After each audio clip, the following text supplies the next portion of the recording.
ज्योति प्रकाश पाणिग्राही खाली भी रिजाइन देते देलापर से पुणी से दल रहा आमको 20-25 दिन है कहते हाँ जा सांगर जा भल मंद से निष्पत्ति से अटल रही आमर भी स्वाभिमान कथा आम भी बाध्य हो दल छाड़ी आम बीजेपी सामिल निश्चित आप 27 तारीख सुधा आउ थे महामिश्रण पर्व हम अन्य सरपंच समिति भी मिसवे निश्चित आप देखिए यार निश्चित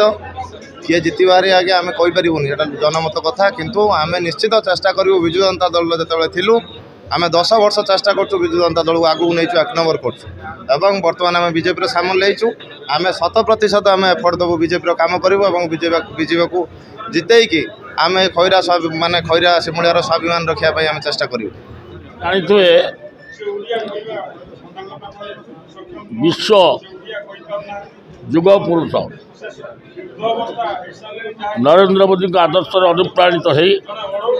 आज बीजेडी सरपंच समिति मेंबर जिला परिषद सभाजी इस्तीफा दे बीजेपी में मिशिंट से धन्यवाद दूसरी आगामी दिन में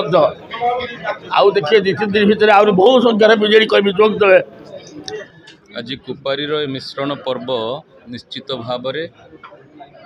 खैरा सिमुलियार भारतीय जनता पार्टी को सशक्त करुच्ची। आपण माने समस्ते देखुवे प्रतिदिन विजु जनता दल एवं कांग्रेस दल छाड़ी बहु कर्मी एवं नेतृमंडली भारतीय जनता पार्टी योगदान करछंती। ओडिशा रे भारतीय जनता पार्टी दिन को दिन सशक्त होची शक्तिशाली होची। एई नेतृत्व मानक मिश्रण निश्चित भाव में आगामी निर्वाचन रे भारतीय जनता पार्टी को शक्ति जोगैब एवं निर्वाचन जितबारे सहायक हेब ये आशा मु पोषण करुच्ची। सर्वप्रथमे तो जो मैंने आज विधिबद्ध भाव में भारतीय जनता पार्टी सामिल हेले से भारतीय जनता पार्टी ओडिशा तरफ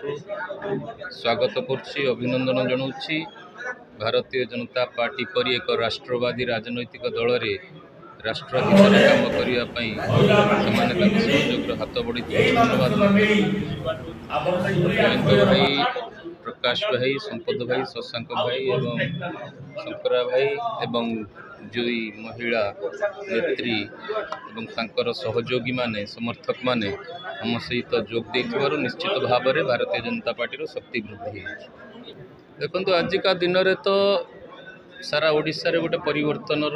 स्वर चली ओडिशावासी दीर्घ 24 वर्षर जो कला शासन चली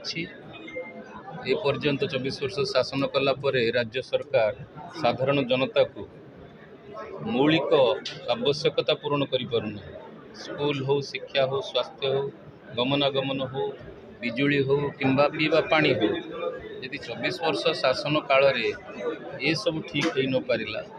ताले आगामी दिन मानक भी सरकार को ठीक करि पारिबो नै एटा मु दृढ़तार सहित कहबी कहीं से मानकर परिवार किछि मानसिकता ना तेणु ओडिशावासी मनस्थ कले एथर परिवर्तन करेंगे एवं Bharatiya Janata party double engine सरकार करेंगे।